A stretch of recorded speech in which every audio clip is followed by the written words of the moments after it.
Olá, alunos da turma ATS 16, estou aqui novamente com vocês na nossa 24ª aula da disciplina Paciente Crítico e Grave. E hoje nós iremos falar sobre o assunto do momento, né? Covid-19, né? O que é o Covid, quais os sinais e sintomas, o tratamento, como anda procedendo, né? De acordo com o Ministério da Saúde, a Organização Mundial de Saúde, tá? Período de incubação do Covid, assistência de enfermagem, a gente vai falar sobre gotículas, aerosol, lixo contaminante do paciente aí com quadro de Covid, né? A preparação do corpo após a morte, né? E questões de paramentação e desparamentação dos profissionais que atendem, que prestam assistência a esse tipo de paciente. Eu espero que vocês gostem dessa aula. Qualquer dúvida, pode me deixar uma pergunta no portal, me mandar um e-mail que a gente vai se falando por lá, tudo bem? Então vamos lá.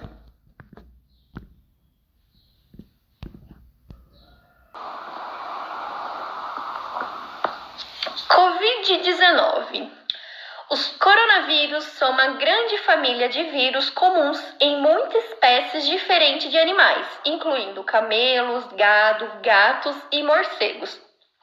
Raramente, os coronavírus que infectam animais podem infectar pessoas, como exemplo do MERS-CoV e SARS-CoV.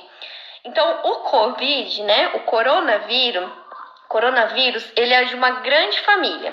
Então, se vocês procurarem lá artigos científicos sobre coronavírus, né, desde 2003, 2004, já tem estudos desse vírus, né, do coronavírus, em animais, em morcegos, em gatos, né, no gado, né. Tem um estudo muito bacana que é esse tipo de vírus em cachorros, tá? Muito bacana esse vídeo aí, esse artigo também que eu posso deixar disponível aí para vocês. Mas até então nunca se foi detectado, né, um coronavírus, um tipo desse vírus no ser humano, né, no homem, né? E muito pior ainda, né, é um tipo de coronavírus que seja do homem e que seja transmitido por ele, tá bom? Então, aí desde dezembro de 2019, né, lá na China, em Wuhan, surgiu lá o primeiro caso de coronavírus no homem, né, que pôde ser transmitido de pessoa para pessoa, né, tanto aí que se tornou uma pandemia, né, um caso que aconteceu lá na China, né, ter atingido nós aqui numa cidade do interior do estado aí de São Paulo, tá? Para vocês verem o quanto é abrangente essa questão de contaminação comunitária, né? Então, uma pessoa, ela consegue infectar várias pessoas, e essas várias pessoas infectam mais várias pessoas, né? Recentemente, em dezembro de 2019, houve uma transmissão do novo coronavírus, o SARS-CoV-2, o qual foi identificado em Wuhan, na China, e causou a Covid-19, sendo em seguida disseminada e transmitida pessoa a pessoa. Então, né, disse aí as reportagens, né, os estudos aí que surgiram, né, que um homem teria comido aí, se alimentado de um morcego contaminado com o vírus do Covid-19, né? E a partir daí, ele começou a transmitir esse vírus para as demais pessoas, tá bom? O Covid-19 é uma doença causada pelo coronavírus, denominada SARS-CoV-2, que apresenta um aspecto clínico variando de infecções assintomáticas a quadros graves. Então, aí nesses estudos, né, que vem surgindo, a nossa pandemia, o nosso pico, né, ele começou a ser atingido de março, né, até agora, até o momento, né, mas esse vírus, ele já está aí em disseminação desde dezembro, né, em que as pessoas uma estava passando para outra e essa contaminação. Então, já se tem estudo, né, que demonstra que tem pessoas assintomáticas, então eu posso estar com o vírus, eu posso estar no meu período de transmissão desse vírus, porém eu posso não sentir nada, né? Ou talvez uma leve dor de garganta, um episódio leve de febre que a pessoa não tenha reparado, né? são pessoas assintomáticas, né? Que não tem nenhum sintomas ou sintomas mínimo possível, tá? Até os casos mais graves, né? Principalmente aí pacientes que já têm alguma comorbidade, diabético, hipertenso, né? Tem alguma patologia em específico, cardiopatas, né? Eles são pré-suscetíveis aí, predispostos a ter um quadro mais grave caso adquiram aí o vírus do novo coronavírus, tá? De acordo com a Organização Mundial de Saúde, a maioria, que é cerca de 80% dos pacientes com Covid, podem ser assintomáticos ou oligossintomáticos, que têm poucos sintomas, e aproximadamente 20% dos casos detectados requer atendimento hospitalar por apresentarem dificuldade respiratória, dos quais aproximadamente 5% pode necessitar de suporte ventilatório. Então, às vezes a gente acha essa porcentagem pouca, né? Nossa, mas só 5%? Mas imagine aí em grande proporção, né? Numa cidade de São Paulo, num estado de São Paulo, né? Pensando aí em quantos habitantes, né, nosso estado aí habita, o que 5% acaba sendo muito, né? E esses 5% que são de casos graves, que necessita de suporte ventilatório, seja intensivo ou suplementar, né? É uma grande maioria de pessoas, né? Pensando só em 5%. E isso afeta muito o nosso sistema de saúde, né? Seja ele particular ou até o sistema único aí de saúde, porque sobrecarrega, né, e o sistema de saúde. Então, no pico lá da pandemia, entre julho e setembro, julho e agosto, né, que foi o pico da nossa pandemia, né, os hospitais estavam sobrecarregados, né, tanto que teve muita taxa de óbito, né. Enfim, o sistema de saúde estava sobrecarregado por conta do Covid, tá bom? Os sintomas da Covid-19 podem variar de um resfriado a uma síndrome gripal, presença de um quadro respiratório agudo caracterizado por pelo menos 2 dos seguintes sintomas: sensação de frio ou febre associada à dor de garganta, dor de cabeça, tosse, coriza. Acabei tampando aqui, né? E pneumonia severa, desculpa. Então, esses são os principais sinais e sintomas aí da nossa Covid-19, né? Além disso, né, os mais comuns aí, que eu já citei também, mas eu volto a dizer: tosse, febre, coriza, dor de garganta, dificuldade para respirar, perda de olfato, que é a anostomia, alteração do paladar, distúrbio gastrointestinais, né? Muitos pacientes apresentam um episódio de diarreia, náusea, vômito, né?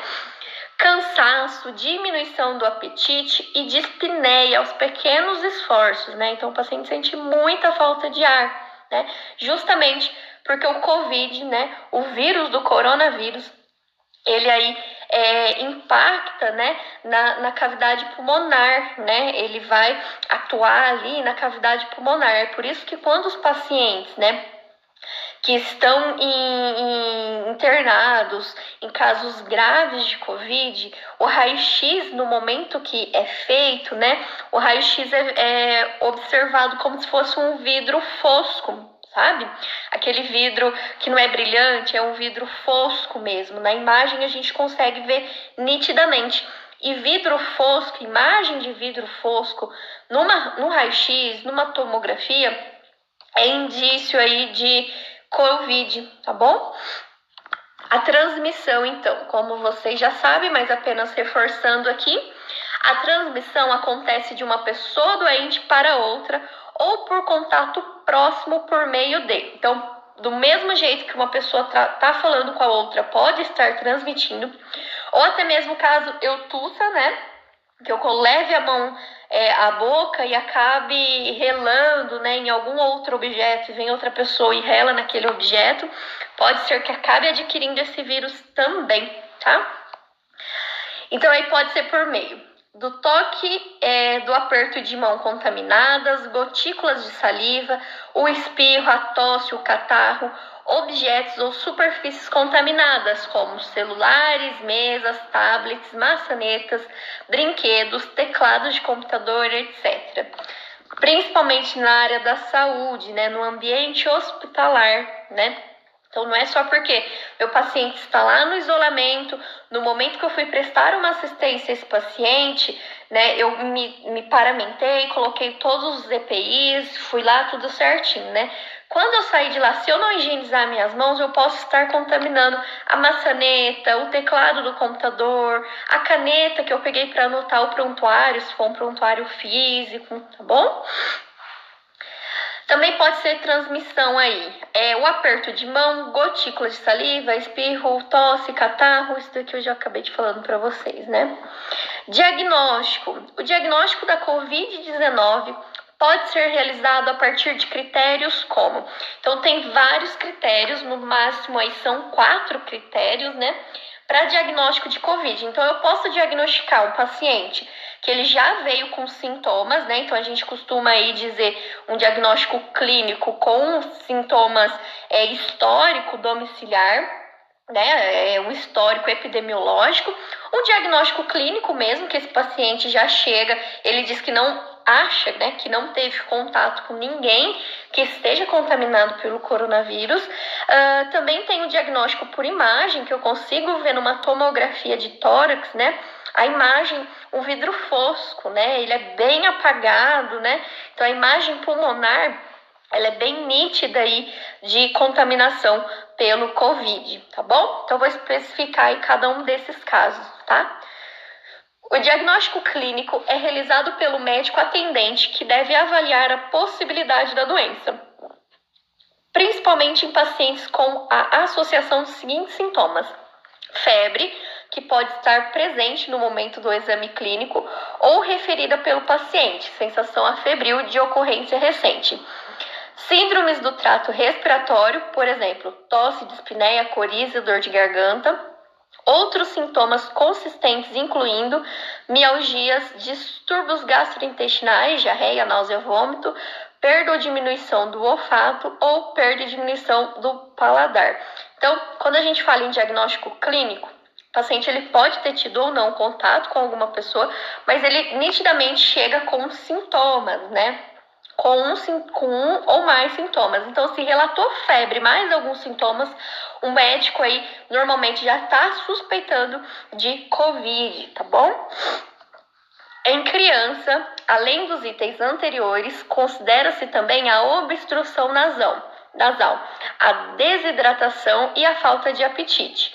Na ausência de outro diagnóstico específico, e em idosos, deve-se considerar também critérios específicos de agravamento como síncope, confusão mental, sonolência excessiva, irritabilidade e falta de apetite.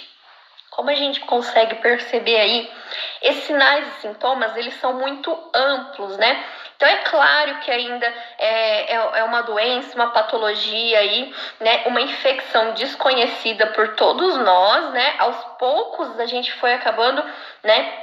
As grandes universidades foram acabando descobrindo esse vírus, né?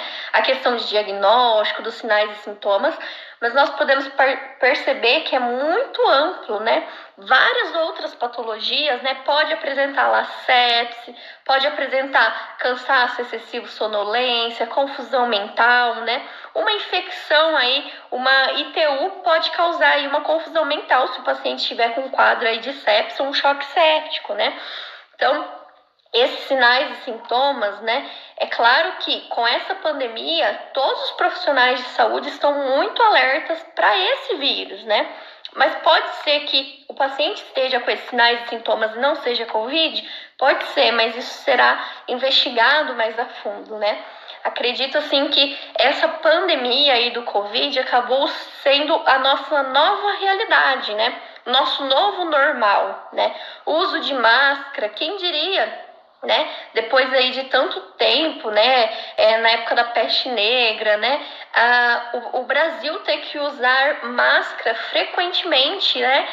Em locais públicos aí, justamente para tentar evitar o máximo dessa liberação de gotículas, né? No momento aí da comunicação, tá? Outro tipo de diagnóstico aí se trata do diagnóstico clínico epidemiológico, que é realizado pelo médico também, na qual considera-se. Então, esse diagnóstico clínico epidemiológico, além dos sinais e sintomas que esse paciente ele vem apresentando, ele relata que ele teve contato com uma pessoa já com diagnóstico de COVID, tá bom? Que são casos de pacientes com associação dos sinais e sintomas supracitados ou SARG mais histórico de contato próximo ou domiciliar nos últimos 14 dias antes do aparecimento dos sintomas, com caso confirmado laboratorialmente para a COVID e para o qual não foi possível realizar a investigação laboratorial específica. E diagnóstico clínico por imagem, né? Que é o grau de sintomas respiratórios mais febre, né? Ou SARS, né? Que é síndrome respiratória aguda ou óbito por síndrome respiratória aguda, que não foi possível confirmar ou descartar por critério laboratorial e que apresentem alterações tomográficas. Então, às vezes, né? Lá nos exames sanguíneos não é possível ainda detectar, mas no exame de imagem, né, é possível identificar o comprometimento pulmonar daquele paciente, tá? Por isso que muitas vezes, quando o paciente já chega num grau um pouco mais avançado ali no pronto atendimento, né, em algumas instituições eles já têm o protocolo, né, assistencial de solicitar os exames laboratoriais, que é o teste rápido para COVID, e fazer a tomografia de tórax, né, quando o paciente chega um pouco mais agravado. Porque pode ser que ainda o paciente ainda não esteja no período de incubação, né, mas já esteja com comprometimento aí da cavidade torácica, tá? Diagnóstico laboratorial. Caso o paciente apresente sintomas respiratórios mais febre ou síndrome respiratória aguda, o profissional de saúde poderá solicitar os seguintes exames laboratoriais: de biologia molecular, que é o PT-PCR, que é em tempo real, que diagnostica tanto COVID-19, a influenza ou a presença de vírus sincial respiratório, normalmente até o 8º dia do início de sintomas. Então, o PCR, né, também aí como teste rápido, ele consegue identificar o COVID desde que seja a partir do 7º, 8º dias. Então, normalmente, o médico, ele pergunta quantos dias o senhor está com esse sintoma, né? Quando foi que começou?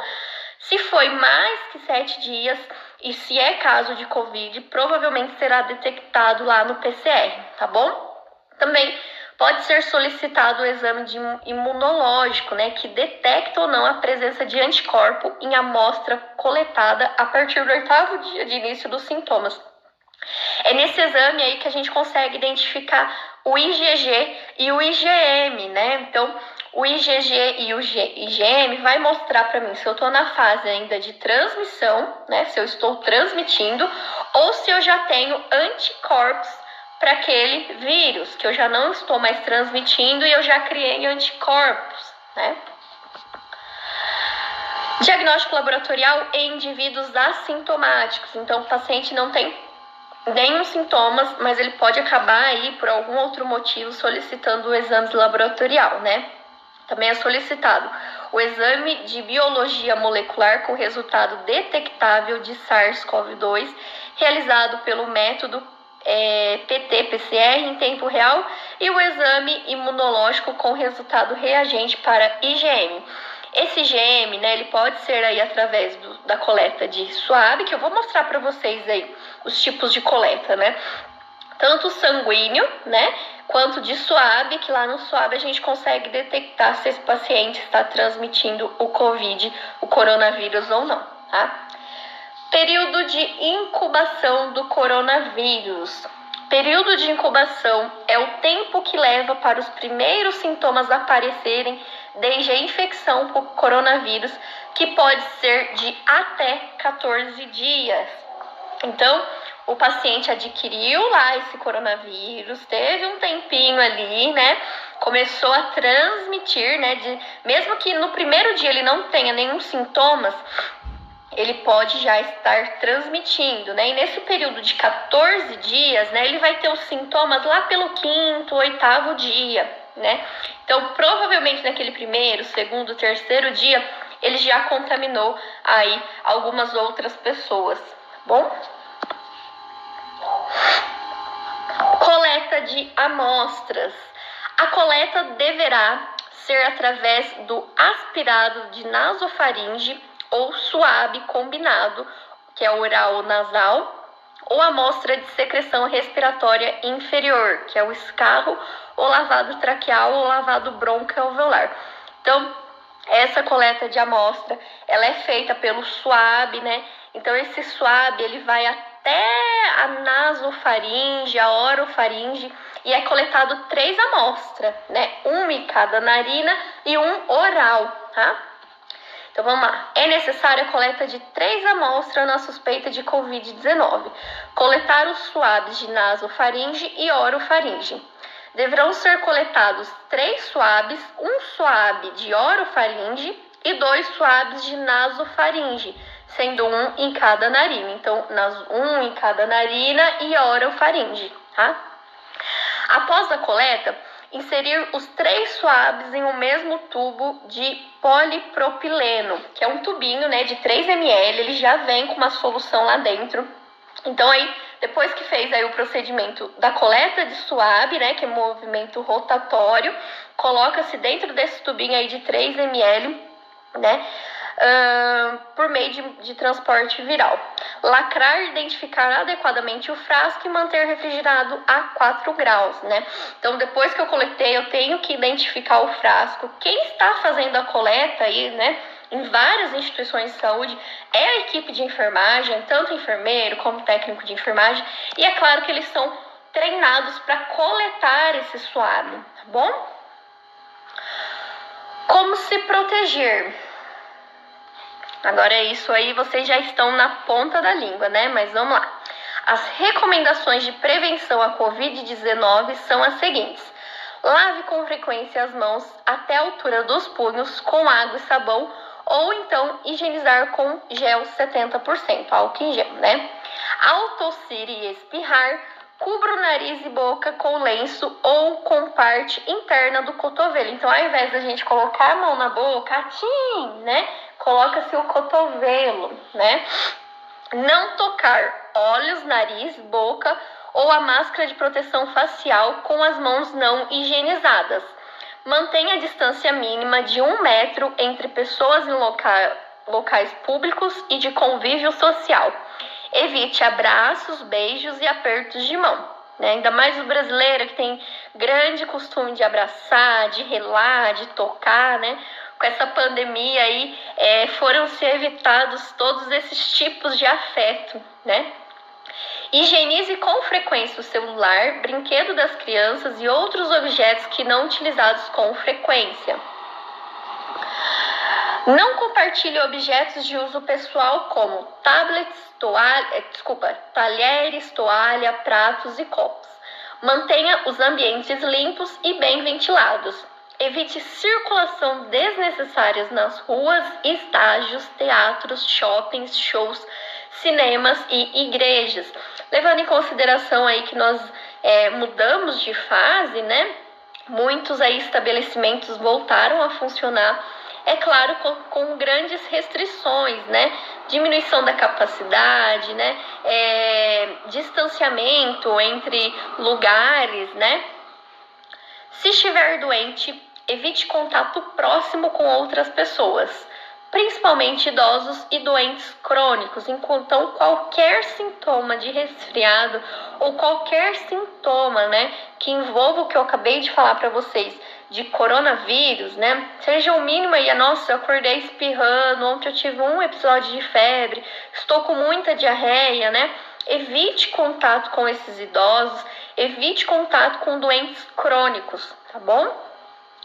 Durma bem e tenha uma alimentação saudável. Recomenda-se a utilização de máscara em todos os ambientes. A máscara de tecido, que são as caseiras, né, não são equipamentos de proteção individual, mas podem funcionar como uma barreira física, em especial contra a saída de gotículas potencialmente contaminadas. Então, na verdade, a máscara de tecido, ela mais é uma prevenção, né, para você não estar liberando gotícula para outras pessoas do que para você mesmo, né? Porque a máscara de tecido, ela faz você inalar. Então, se você não usa, ou o seu amigo, o seu colega não esteja usando a máscara, aquela gotícula ela pode ir mais longe, tá bom? Então, com a máscara é um método aí de evitar a transmissão por parte da gotícula, tá? Corte. Vocês já ouviram falar em corte? Corte, né, é um tipo de isolamento, né? Então, quando eu tenho um paciente, vamos supor, lá na minha enfermaria, no leito, no quarto 302, né? Eu tenho 2 pacientes que já foram confirmados por exames laboratoriais, por exames de imagem, que eles são COVID positivo. Então, eu já tenho essa confirmação do diagnóstico desses pacientes, né? Esses 2 pacientes, eles podem estar juntos, ou seja, como vocês sabem, COVID, o paciente precisa estar em isolamento, justamente para não contaminar aí os profissionais e nem os demais pacientes. Mas quando eu tenho 2 ou mais pacientes com o mesmo diagnóstico, né? É claro, um diagnóstico muito confirmado, né? A certeza de confirmação desse diagnóstico, eu posso aí juntar esses 2 pacientes. Ou seja, então o que seria um isolamento com um paciente, fica um isolamento com 2 pacientes, com 2 leitos, tá bom? Então isso a gente costuma dizer corte, né? Muitas UTIs viraram corte, né? Por quê? UTI é o salão aberto. Então, salão aberto, postinho de enfermagem no meio desse salão, né? Então, com o aumento aí dos casos de COVID, muitos pacientes tiveram que ir para UTI, né? Ter aí uma assistência aí intensiva, né? Então, muitas UTIs viraram cortes, né? Aquela questão do estádio lá, que abriu aí para leitos, né? Para receber casos de Covid, né? Aquele espaço virou corte, porque todo mundo que estava ali estava diagnosticado com confirmação de Covid, tá? Então, esse espaço aí acaba sendo o contrário, né? Ao invés do profissional, né, ter que se paramentar para entrar em isolamento, o profissional ele fica paramentado o tempo todo, porque ele já está num ambiente que é um isolamento, seja ele amplo ou não, bom? Então vamos lá, corte. O isolamento em cortes consiste em separar uma mesma enfermidade ou área aos pacientes com infecção pelo novo coronavírus. Essa corte pode ser realizada em todas as unidades ou setores que foram receber pacientes suspeitos ou confirmados de infecção pelo novo coronavírus. Coleta de resíduos e roupas. E agora a gente vai falar, né, sobre os materiais, né? Então, se eu usei um papagaio, se eu usei um frasco de aspiração, né? Se eu usei um circuito do respirador para aquele paciente, todos os materiais, resíduos e roupas precisam ser separados, principalmente o material que é reprocessado, né? Então, se eu usei um papagaio para desprezar uma diurese lá de uma bolsa coletora de um paciente que é COVID positivo, eu não posso misturar esse papagaio com os demais materiais de pacientes que não eram, né, contaminados pelo COVID. Porque todo esse material, ele tem que ir para a central em saco identificado, né? Então, eu posso colocar todo o material lá que eu usei naquele paciente que é COVID e no saco identificar COVID, justamente para lavagem, né, ser um pouco separada, né? E tem todo o processo aí de central, o que lavar primeiro, né? Se o que foi utilizado em paciente que não era contaminado, eles têm todos os protocolos aí, tá? E com roupas e resíduos também, tá? Deve ser separado e identificado, tá? Os resíduos provenientes da atenção a pacientes suspeitos ou confirmados com infecção pelo COVID-19 devem ser enquadrados na categoria A4, que é o resíduo infectante. Lá pela Anvisa, né? Existe aí uns subgrupos A1, A2, A3 e A4.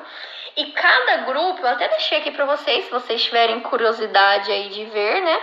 E cada grupo vai falar sobre determinado acondicionamento, né? Então tem os seus riscos, né?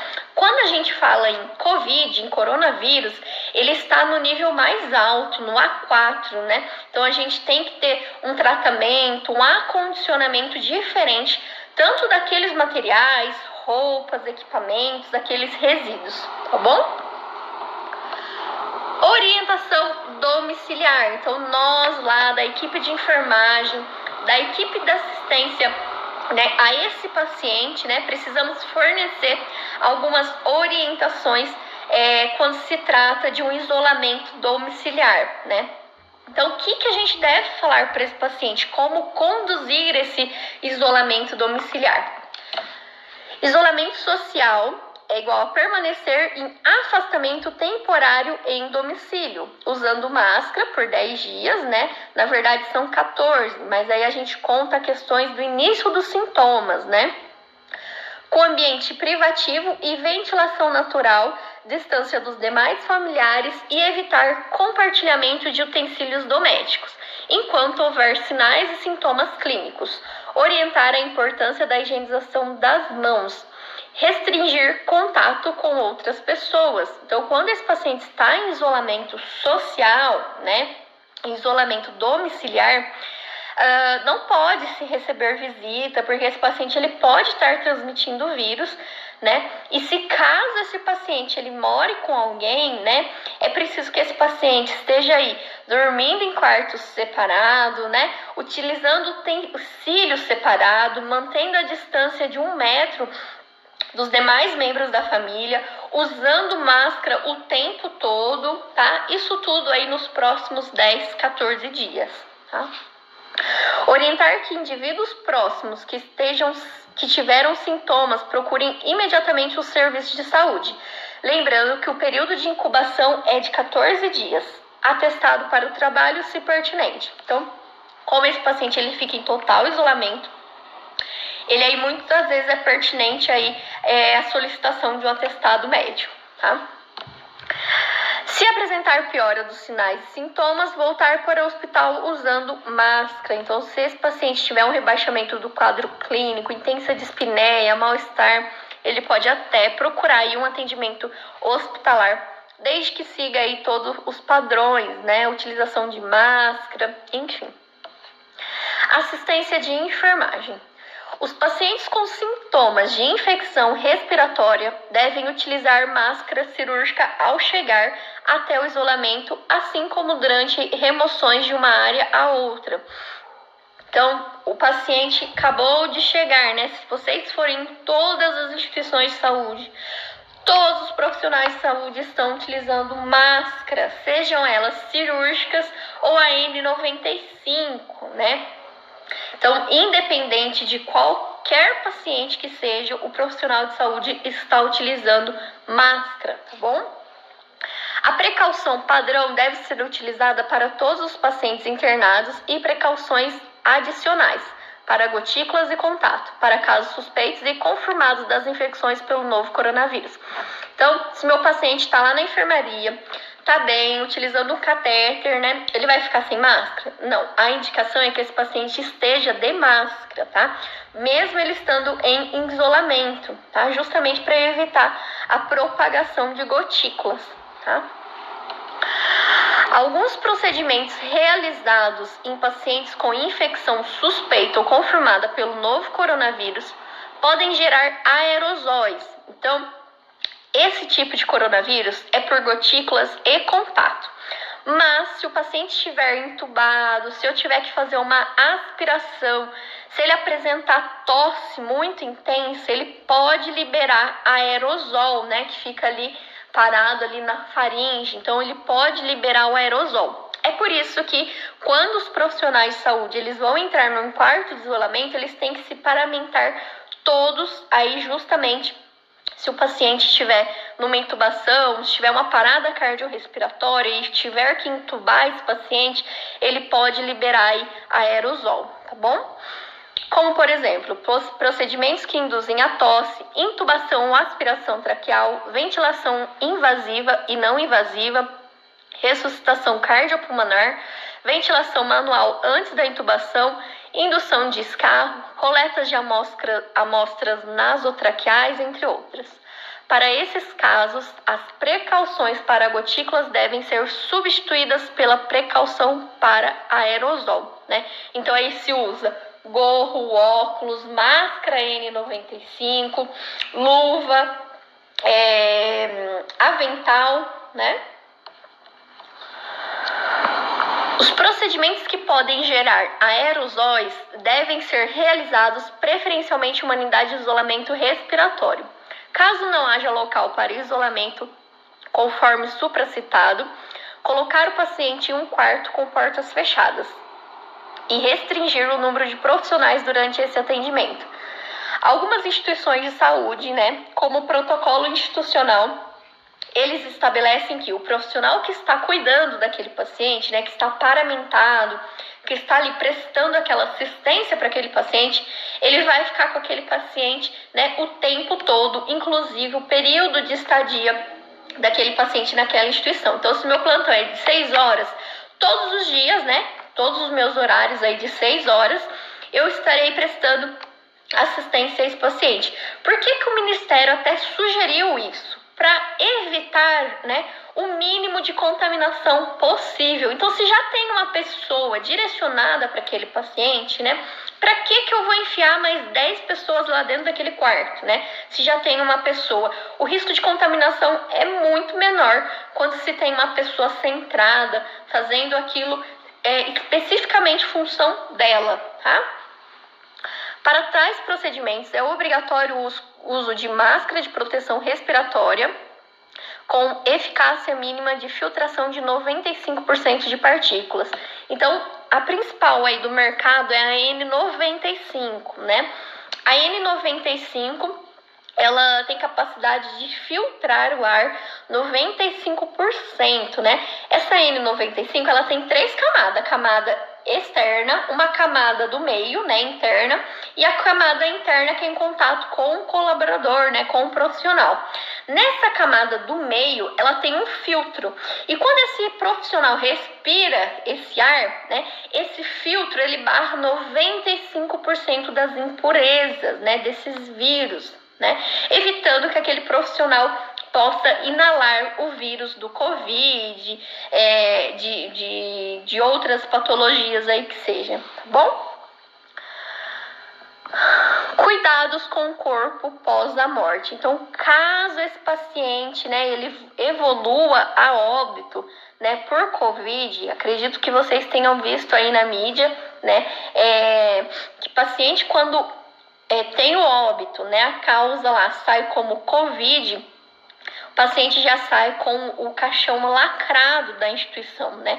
Mas é claro que antes desse corpo, né, ser transferido para o caixão, tem todo o procedimento que quem realiza é a enfermagem, tá? Então a enfermagem toda paramentada, ela precisa realizar alguns procedimentos, né, para preparar esse corpo para colocar aí num caixão que sairá da instituição, esse caixão lacrado. E aí não tem nem essa questão pelo Ministério aí da Saúde, né? Essa questão de sepultamento, nem tem isso, né? Então é retirado o caixão da instituição e é levado direto para o cemitério para o enterro, tá? Permanecem as precaução padrão de controle de infecção e precauções baseadas na transmissão durante os cuidados com o corpo. Então, o profissional ele precisa estar paramentado mesmo que aquele paciente tenha evoluído para óbito, tá? Respeitando a dignidade dos mortos, sua cultura, religião, tradição e suas famílias. Permanecer no quarto ou área de isolamento apenas os profissionais necessários e todos devem utilizar óculos de proteção ou protetor facial, máscara cirúrgica, avental ou capote, né? Esse capote é um impermeável, né? Esse avental, ele é um descartável e esse capote, ele é um impermeável.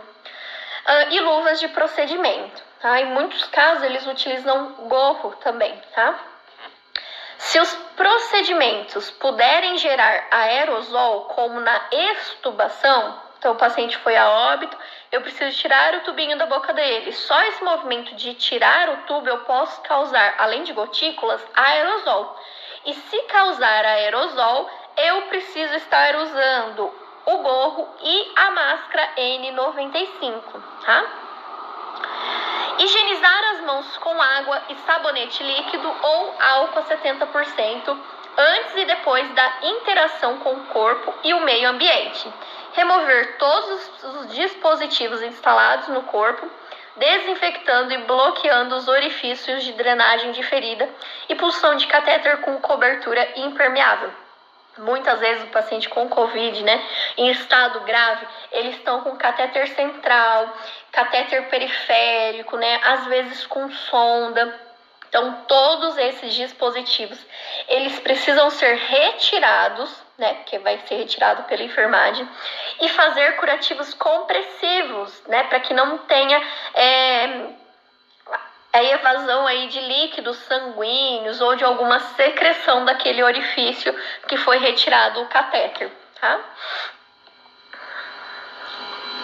Limpar as secreções nos orifícios orais e nasais com compressas, bloquear os orifícios naturais do cadáver, oral, nasal e retal, para evitar extravasamento de fluidos corporais. Então, muitas vezes, utilizado com gaze, com compressa. Aí a questão de oclusão, bloqueio, tanto oral, nasal e do orifício retal, justamente para que não saia nenhum líquido, extravasamento de fluido, porque aquilo pode ser índice de contaminação, daquele corpo ali para outros meios, tá? Detectar imediatamente os resíduos pérfuros cortantes em recipiente rígidos, à prova de perfusão e vazamento e com símbolo de resíduo infectante.